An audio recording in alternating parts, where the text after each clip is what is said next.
dia, boa tarde, boa noite. Eu sou Leonardo Barreto, estou aqui na companhia de João Rummel para entrevistar e debater com Denise Rotenburg, nada menos do que a colunista mais importante e mais lida de Brasília, além de ter os melhores acessos e as melhores notas de bastidores de toda a imprensa política do Brasil.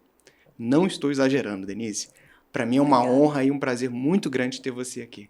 Obrigada, Léo, João. E vamos ver, né, nessa posição invertida, né? Porque geralmente eu que entrevisto ele. Agora virou, mas um bate-papo sempre é importante. Você sabe que eu adoro esse tipo de situação, né?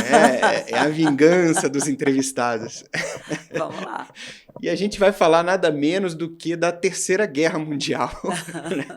Aberta por essa decisão do ministro Flávio Dino, de embarrear as emendas impositivas com a desculpa, vou colocar entre aspas, de aumentar a transparência da execução do dinheiro. É claro que isso é um problema, mas talvez ele seja um cavalo de Troia para outros dois problemas, pelo menos, né? O primeiro deles seria algum retorno do controle político do executivo sobre o legislativo, né, por meio, enfim, da devolução de recursos, uso desse dinheiro para fazer barganha, reativação do rolo compressor de antigamente.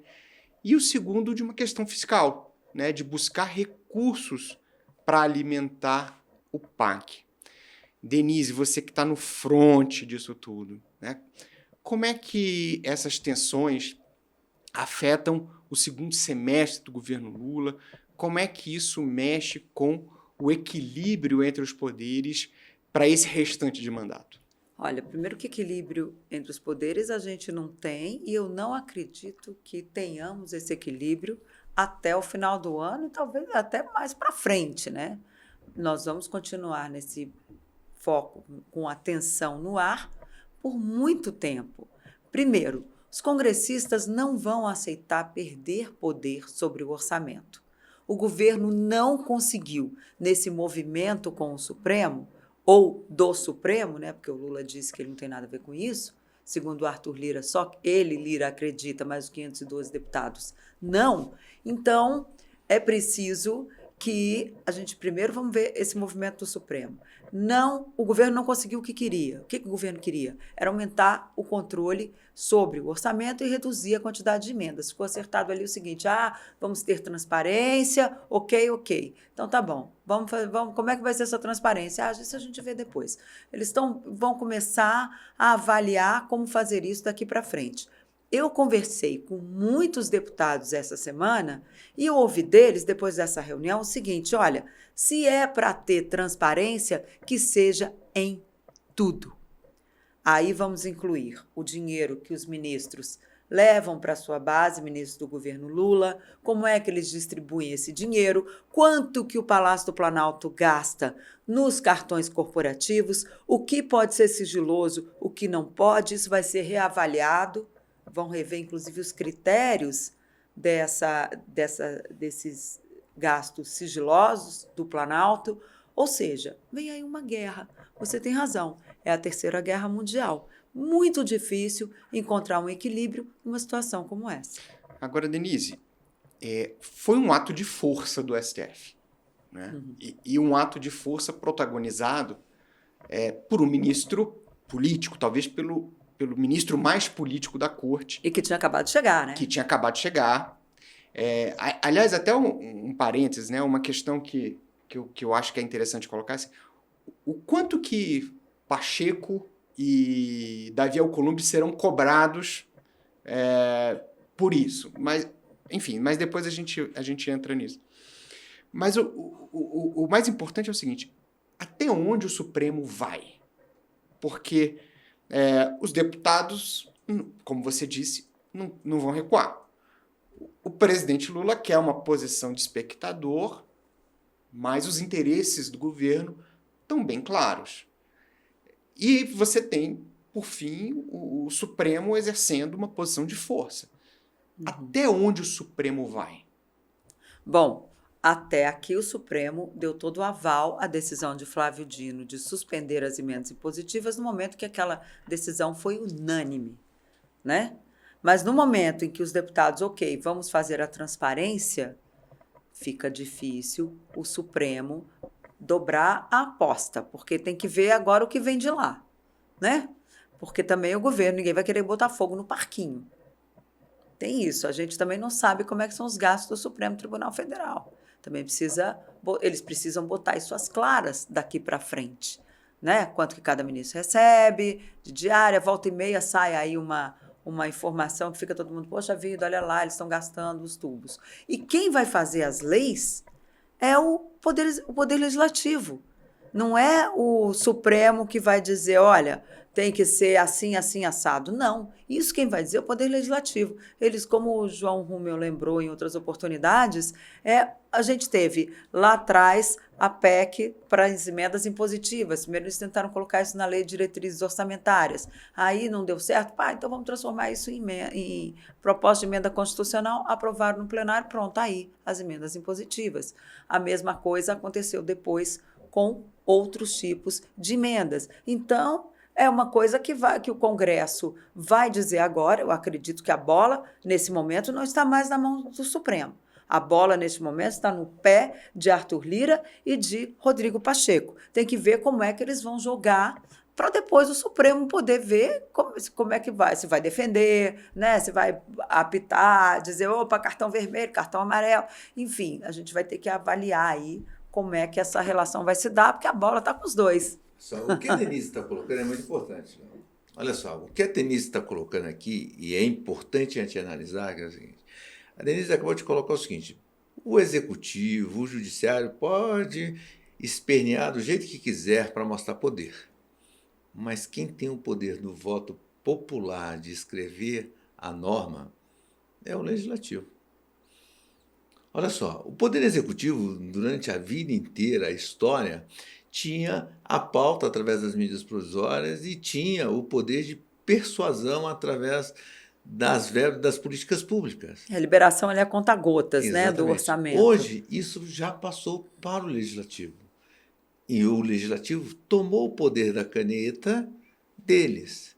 Eu falo que é o seguinte, o Poder Legislativo ele vai ter todo o poder de escrever as normas, as leis, as PECs. Quem vota e fala o que vale na realidade é o que está escrito nos marcos legais. Olha só, uma coisa que está acontecendo também, ninguém fala o seguinte, hoje já tem muita lei autoaplicável. Eu não vou precisar de decreto, não vou precisar de instituição normativa. Quem dá o parecer da norma é o legislativo. Tá certo? E cada dia mais o judiciário tem que ser provocado para analisar o fato constitucional ou legal do processo. Ele julga. Quem pode corrigir a ação dele? O legislativo através de um novo marco legal. Tá legal? Então é o seguinte, hoje a gente está num momento, tá certo, que o legislativo está aprendendo isso. Isso é o controle, tá certo? O controle não. Isso é a formalização da democracia nova que nós temos. Nós temos 35 anos de uma nova democracia, de uma nova transparência. E uma coisa que eu acho interessante nisso, nós estamos numa crise na Terceira Guerra Mundial. E eu acho que a gente está consolidando o processo de transparência e um processo de que o debate tem que vir. Antigamente, quando esse debate era dentro do executivo, era entre quatro paredes. A partir do momento que eu boto o judiciário, tem 3 elementos. E todo mundo tem que acompanhar e monitorar. Como fazer isso? Só para complementar, o que eu queria colocar é o seguinte. Essa crise toda hoje não é o poder do Lira, não é o poder do Rodrigo Pacheco, do Alcolumbre. Hoje é o poder do baixo clero. Olha só, a partir do momento que as emendas impositivas foram para os parlamentares, o baixo clero, e ele ganhou independência, quem perdeu? O governo federal, o executivo perdeu? Perdeu. Agora, sabe quem mais perdeu? O presidente das duas casas, os líderes, que não tem mais o que dar para os seus... para os seus colaboradores, tá certo? Os seus liderados. Como é que eu vou pedir para ele alguma coisa? E ele olhou para mim, o que você vai me dar de volta?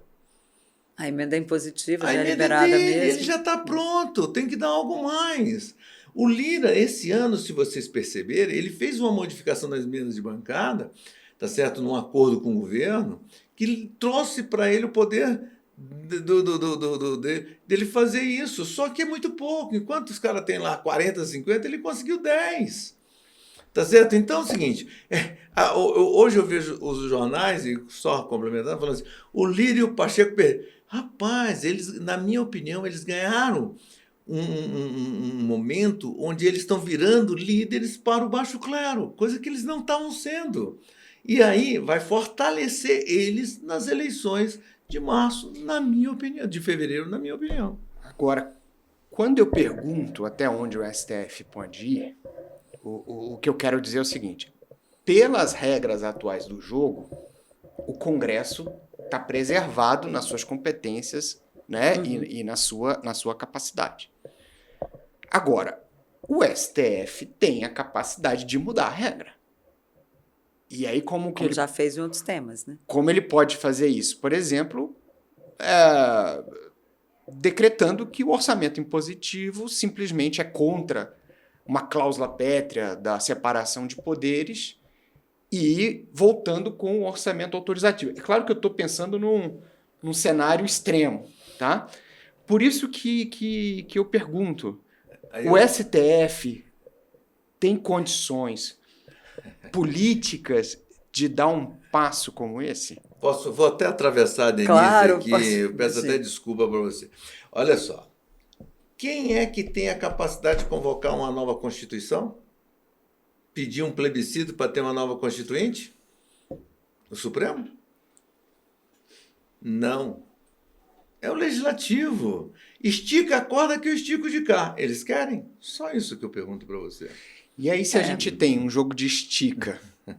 Vai esticando, uma hora arrebenta. Alguém quer chegar numa crise institucional? O Lula, que não tem maioria no Congresso, o governo Lula não tem maioria no Congresso, ele vai querer chegar a uma crise institucional? Eu acredito que não. Ninguém vai querer botar fogo no parquinho, né? De novo. Então, é melhor... Eles vão acabar... Eles agora, se com essa coisa... suspende as emendas impositivas. Já tivemos essa reunião foi extremamente positiva, porque ela vai trazer, pelo menos a gente espera, a transparência, né? Nessas questões orçamentárias, que até hoje elas são nebulosas. Já foram muito mais. Porque eu lembro, lá na década de 90, no escândalo do orçamento... Quando eu e Rodolfo Lago, nós fizemos as primeiras matérias lá atrás, né? Porque o João Alves pegava o orçamento, mandou a maior parte dos recursos do orçamento de 91 foram para um município chamado Serra Dourada, no interior da Bahia, que era um negócio desse tamanho, que fomos eu e o fotógrafo até lá, nós pegamos um ônibus, fomos de avião até Barreiras, aí fomos de ônibus para verificar onde é que tinha sido aplicado esse recurso.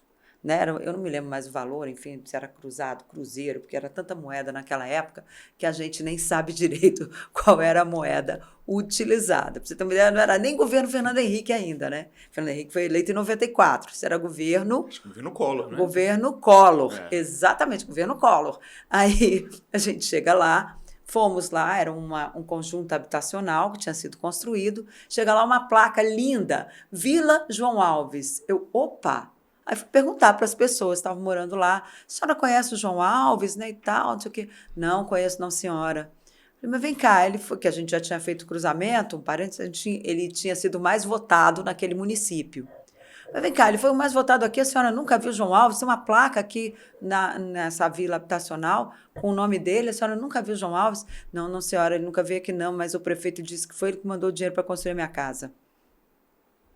Só que a casa não era uma casa completamente concluída, bonitinha, era chão batido, tijolo, cimento, não tinha forro, não tinha água encanada, mas a senhorinha estava feliz da vida porque tinha a casa dela. Aí a gente sai dali, já tinha um funcionário do prefeito chegando na vila para saber quem é esse povo de fora que está aí. Aí nos levaram para a casa do prefeito, eu e o fotógrafo. Chega lá, ele entrega para a gente... Falou assim, o que vocês estão fazendo aqui? Não, prefeito, a gente veio ver aqui, né, como é que está esse negócio. Seu município recebeu o maior volume de recursos do orçamento para construir esse conjunto de casas, eu vim saber por quê. Qual que é? Qual é a sua mágica que o senhor conseguiu, né, esse dinheiro todo? Assim, eu estou trabalhando, esses vereadores aí estão querendo me denunciar por alguma coisa, mas olha aqui, ó, me dê os recibos. O recibo era assim: recebi tanto para fazer campanha política para o deputado João Alves, assinado vereador fulano de tal. Ele me deu, era uma pilhinha assim de recibos. Eu, nossa, prefeito, me dá essa papelada aqui, você pode me dar uma cópia? Claro. Eu falei, oba, saí de lá com aquela pilha de papel. A hora que eu estou saindo, ele fala assim, peraí, volta aqui. Ele pegou, me dá essa pilha aqui. Eu falei, pronto, né? Ele percebeu que Tinha feito besteira. tinha feito besteira. Só que esse aqui é o presidente da Assembleia. Esse eu vou guardar para depois. Pegou um papel, guardou na gaveta e me entregou o resto. Eu falei, ufa! Eu saí de lá, não tinha celular naquela época. Falei pro fotógrafo, vamos pegar o primeiro ônibus de volta para Barreiras e de lá a gente liga para o jornal e vê, a gente tem que sair dessa cidade agora. A gente pegou, foi para a rodoviáriazinha lá, tinha um ônibus, a gente pegou, entrou no ônibus e foi embora. E aí chegou, eu falei, ó, a manchete do jornal foi o seguinte: na Bahia, corrupção tem recibo. Foi desse jeito que se deu. Se naquela época Genial. ninguém sabia, né, assim, porque era difícil, não tinha CIAF, quer dizer, tinha o CIAF, mas só os deputados e senadores tinham acesso e eles tinham que pedir senha. As pessoas não tinha essa facilidade que tem hoje, que você vai lá no Siga Brasil ou no sistema e você consegue, da sua casa ou do seu telefone celular, acessar as questões orçamentárias, para onde está indo dinheiro. Naquela época não tinha nada disso. E eu acredito, embora eu não possa provar, que nós podemos estar vivendo a mesma situação. Só que dessa vez eles estão muito mais espertos. Então a gente tem que ir atrás sim das emendas. Eles podem ter poder, mas tem que haver transparência em todos os casos. Eu contei o caso aqui, já perdi até a pergunta, mas tudo bem. Mas só fazendo uma correlação da sua pergunta com o que ela está falando, eu acho que está extremamente ligado. Tá certo? Porque é o seguinte, olha só, a transparência ela tem que ser geral, como a Denise colocou. Tem que ter transparência no Supremo, nos gastos do Supremo, nos objetivos do Supremo, não só do Supremo, do Judiciário como um todo. Tá certo? Mas o Supremo ele vai ter um limite, porque a democracia é feita com o check balance lá, né? Os freios e contrapesos. Olha só. Outro dia, me fizeram uma pergunta, o que vai ser do Supremo? Ó, o problema do Supremo vai ser decidido em voto. Olha só, a campanha para deputados federais vai ser uma campanha de programas, de debates, de liderança. A campanha do Senado vai ser o Supremo. Vai ser o impeachment de Alexandre de Moraes. Tá certo? Especialmente. Aliás, então, que já tem uma petição assinada por mais de 1 milhão de pessoas. Tá certo? Então, o que eu estou querendo colocar para você é que é o seguinte... O Supremo não tem limite? Quem acha que não tem limite, eu acho que não acredita na democracia. Tá certo? E não acredita que o baixo clero, quando quer, faz. Presta atenção numa coisa, volto a falar. Temos a eleição em fevereiro. Hoje, tá certo? O voto é secreto. Se o baixo clero define um cara independente, o que vai ser do Brasil o ano que vem? Se o cara é independente, ele vai ter que ocupar o espaço dele, ele não está ligado a essas lideranças, uma continuidade, nós já conhecemos isso. Tá certo? Já um governo que, como a Denise falou, não tem base, não tem poder de voto, ainda encontra um cara que vai ter a liberdade de botar a pauta que quiser, onde nem o governo e nem a oposição tem pauta, o que vai ser? Eu vou esticar a corda mais uma vez. À vontade, vamos lá. Você trouxe uma questão, você trouxe outra que é, né? Olha, existe hoje regras que favorecem o Congresso nesse jogo de pressão. E você trouxe uma questão que é, talvez o orçamento sendo controlado pelo Congresso não tenha tanta legitimidade junto às pessoas. Não, e não tenha também ali, é por isso que é preciso ter transparência, né? Porque o que aconteceu lá atrás com o orçamento? No momento em que esse escândalo do João Alves veio à tona, João Alves perde a relatoria, passa ainda... Aí a gente tem um gap, que esse assunto ficou fora da pauta, porque veio ali a entrevista do Pedro Collor, né, o irmão do então presidente, denunciando lá uma série de falcatruas, denunciando o PC Farias, o Paulo César, que tinha sido o tesoureiro da campanha, e ali começa-se... O que o Congresso fez naquela época? Contra um escândalo, né, que é nosso, vamos criar um maior. Aí eles fizeram, primeiro, a CPI do PC Farias, a CPI do Collor, né? Aí a gente teve todo aquele processo que desagou no impeachment do presidente, e depois com a história do assassinato, a morte de Elizabeth Lofrano, que era esposa do Zé Carlos Alves dos Santos. Esse assunto volta à tona. Agora, meu maior... aí ali o assunto volta à tona e vários deputados perderam o mandato. Né? Naquela época foram cassados, tivemos 15 parlamentares cassados naquele momento por causa da CPI do orçamento. Mas isso foi lá em 93, já 94, né? Quase ali no governo Itamar, já, e ficou ali aquela confusão até sair desse escândalo. O que a gente teve logo depois da CPI? Houve uma redução nas emendas individuais, que o Luiz Eduardo Magalhães, como presidente depois, queria inclusive acabar com as emendas individuais para acabar com esse problema, não conseguiu, porque o Congresso ali já estava acostumado a ter as suas emendas, falou, tá bom, então vamos reduzir. Aí reduziram. Mas esse negócio depois foi num crescente, até chegarmos em 2015, quando Dilma perde o poder ali, a uma base no Congresso, e o Eduardo Cunha chega e fala, então vamos colocar esse negócio impositivo. O Henrique Eduardo Alves, né? Cá, que acho que aprova, né? A impositividade. Mas a ideia foi do Eduardo Cunha. Do Eduardo Cunha. Lá em 2015, se não me engano, teve a PEC. Só uma coisa, a questão hoje que eu acho que é importante, tá certo? A gente trabalhar, a gente tem que entender o que é a questão da transparência no Brasil. A Constituição, ela foi muito inteligente. Porque quando eu falo de orçamento, eu tenho 3 peças fundamentais que precisam ser estudadas e que elas não são valorizadas no Brasil hoje. A primeira dela, que é a mais desvalorizada, chama-se Plano Plurianual, o famoso PPA. Tá certo? Peça para inglês ver, né? E que hoje é uma peça para inglês ver e que o PT, na administração do Lula, na primeira administração do Lula, fez ela ficar mais obsoleta ainda. Porque o PPA tem uma visão de o seguinte, quais são as políticas públicas e quais são as metas da política pública. Então, é o que eu vou falar o seguinte, eu vou botar X de recurso porque eu quero melhorar especificamente isso. Vou ser claro, vou colocar a minha visão, que eu sou agrônomo, vinculado à agricultura. Então, vou dar um exemplo interessante. Preciso erradicar a fitosa. Então, eu tenho um programa de erradicação da fitosa. Eu tenho metas. Então, eu quero fazer isso, vou botar tanto de recurso, preciso atingir isto. Isso tinha num programa chamado Programa de Bovinocultura, onde eu tinha um gerente e ela tinha os índices técnicos. Então, o setor tal tem que fazer isso, o setor tal tem que fazer aquilo, o setor tal tem que fazer isso. E isso cria uma dificuldade para o gestor, porque assim, se eu precisar tirar dinheiro daqui para colocar aqui, eu só posso mexer até 10% por portaria, depois até 20%, alguma coisa assim, por decreto, e depois só pelo Congresso. Se os recursos são pequenos, qualquer movimento, eu tenho uma dificuldade muito grande de fazer isso, concorda? O que o Lula fez? O Lula, então, diminuiu e colocou por organograma. Então, a política, a Secretaria de Defesa Agropecuária, qual é o programa dela? Melhorar a sanidade. Melhorar a sanidade, o que você entende? Qualquer coisa.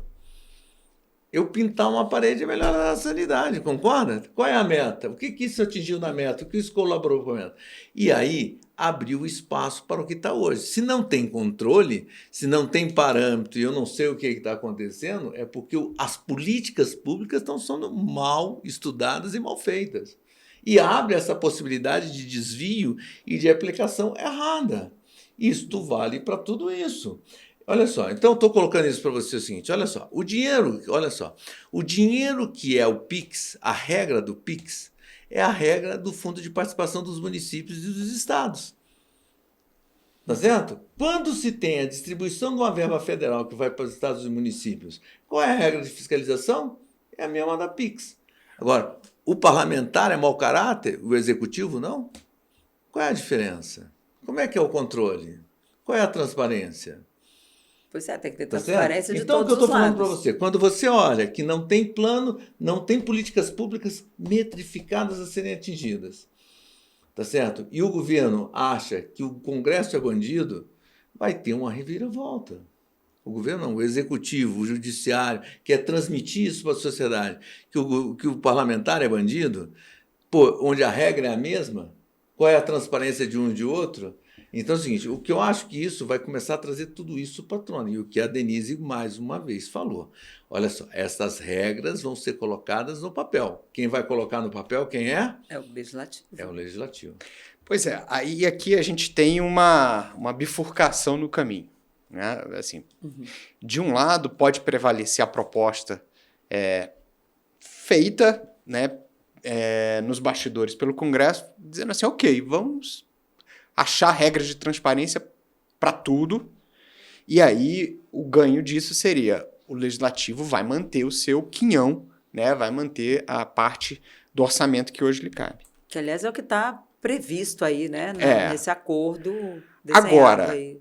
O outro caminho é uma campanha de desmoralização do Legislativo, enquanto mau gestor de recursos, não vai conseguir oferecer uma resposta suficientemente boa para mudar a percepção da maior parte, inclusive, da opinião pública em relação a ele, e aí já abre o espaço para o Supremo mudar a regra na canetada. Olha só, eu vou discordar de você mais uma vez. Não, eu não estou afirmando. O que eu estou dizendo é o seguinte... olha só, eu acho que, mais uma vez, eu estou olhando pelo retrovisor. A perspectiva do Senado.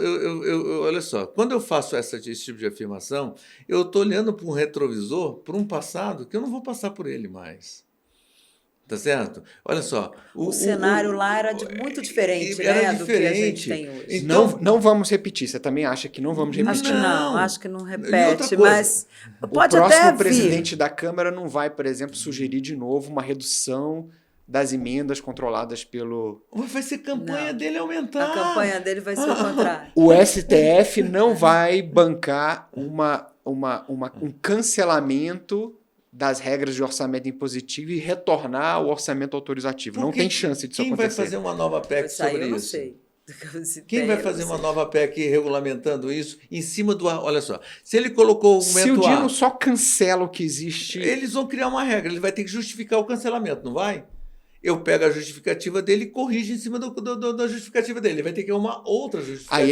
Aí ele vai ter que arrumar outra. Quem tem o desgaste? Aí é o seguinte, eu estou te falando, tem eleição em 2026. De 0 a 10, qual a chance do Dino resolver bagunçar o tabuleiro e voltar para o orçamento autorizativo? Eu acho que é muito próximo de 0. Você também acha isso? A preços de hoje, sim. Porque a gente, para chegar nesse ponto aí, a gente ainda tem, né, a extensão, assim, sei lá, daqui até, vamos colocar até o Alasca, para você chegar. Você sai da América do Sul, vai para o Alasca, que aí é o tempo, porque ainda tem muitos passos aí, né? Primeiro, tem que ver como é que vai ser essa transparência, o que eles vão fazer com as emendas de comissão. Esse jogo, ele está apenas começando, ele vai ficar nesse... Eles ainda estão na fase de mostrar... Eles estavam na fase de mostrar as armas, né?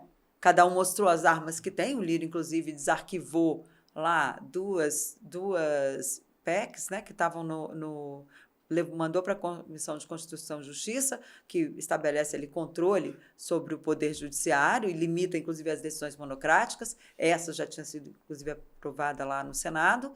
E eles agora vão avaliar isso aí. Vai começar... Eles primeiro têm que ver o que veio nesses 10 dias. Aí, depois desses 10 dias, vai ser cumprido? Não vai? Como é que vai ficar? E o governo está com prazo. O governo também não pode, porque dia 31 tem que mandar orçamento para o Congresso, né? E tem eleição no meio, eleição municipal. Ou seja, tem muita coisa para fazer para dizer agora, numa canetada, pá, então o orçamento vai ser impositivo, vai ser autorizativo. Vocês não fizeram o que eu queria, agora vai ser autorizativo. Aí o Congresso paralisa, né? O Congresso simplesmente vai cruzar os braços e dizer assim, bonitão. Então, peraí que agora nós vamos cuidar aqui do Alexandre de Moraes, nós vamos cuidar... Ninguém quer chegar nesse limite. Por isso que eu acho que não vem nem o autorizativo e nem também como é que chama? Um soco, um punch no Supremo, né? Assim, colocando lá todos esses limites, especialmente aquela que diz que uma decisão do judiciário tem que passar pelo Congresso. Aquela é demais. Limite nas decisões monocráticas pode até ser aprovado, mas aquela outra PEC ali, eu acho que ela acaba lá, o Lira, tá bom, já que resolvemos, eu vou deixar isso aqui, vai deixar Faz lá parte do jogo, guardadinho, faz parte do jogo.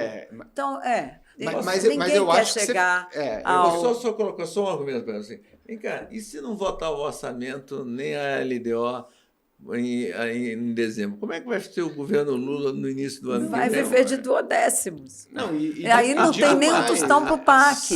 Se o Haddad, provavelmente o O governo Supremo vai ter que dinheiro mandar... para viajar igual ele viaja? Isso é um problema. Possivelmente o Haddad vai ter que mandar a mudança da meta fiscal, né? Também.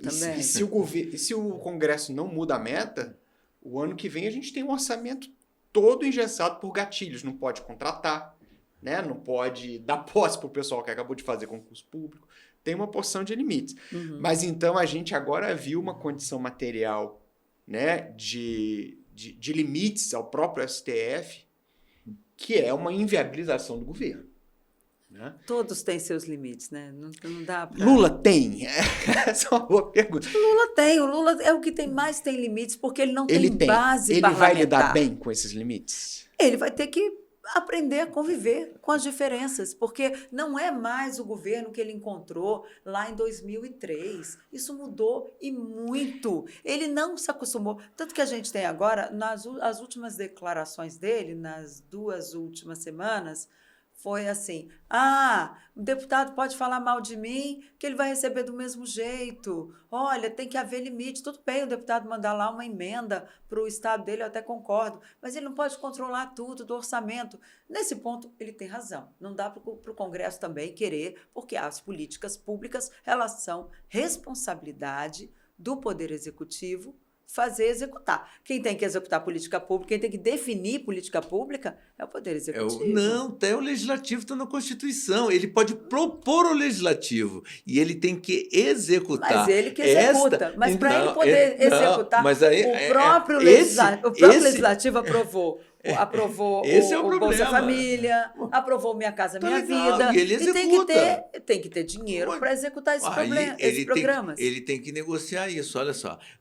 Esta é a visão então errada. Vai para o diálogo. Então tem que ir para o diálogo. Tem que ir para o diálogo. Olha só, essa questão que é o executivo que faz a política pública, não, ele propõe. Propõe, exatamente. Quem define é o legislativo. E ele vai executar da melhor forma possível. Aí sim ele tem que conversar com a identidade regional entre os poderes. Exato. Então, o que eu estou falando é o seguinte, olha só, esses parâmetros é que a gente, olha só, o que está faltando hoje, que eu acho que o Lula está faltando, é o diálogo com a base. Ele mostrar que a minha casa, a minha vida é importante para todo mundo. Só que para isso ele vai ter que bater na porta de cada gabinete e explicar o que é o programa realmente e qual o benefício que esse parlamentar vai estar dando para a sociedade. Inclusive o PAC. Inclusive o PAC. Será que ele tem essa paciência? Será que ele tem essa capacidade? Será que o tecnocrata que propôs isso para ele, que mostra, está querendo baixar a guarda e ir para dentro do Congresso? Será que ele entende na cartilhinha do deputado? Que isso é digno dele? Assim, parece uma bobagem, né? Mas tem um filme legal chamado Frost vs. Nixon, que é um jornalista que confronta o presidente Nixon numa série de entrevistas para tentar falar um pouco sobre Watergate. E aí, lá num determinado momento, eles chegam num ápice e o jornalista pergunta pro Nixon, né? Vem cá, você não acha que aquilo que o pessoal fez era ilegal? Aí ele diz assim, olha, tem várias coisas que, quando é o presidente que faz, não são ilegais.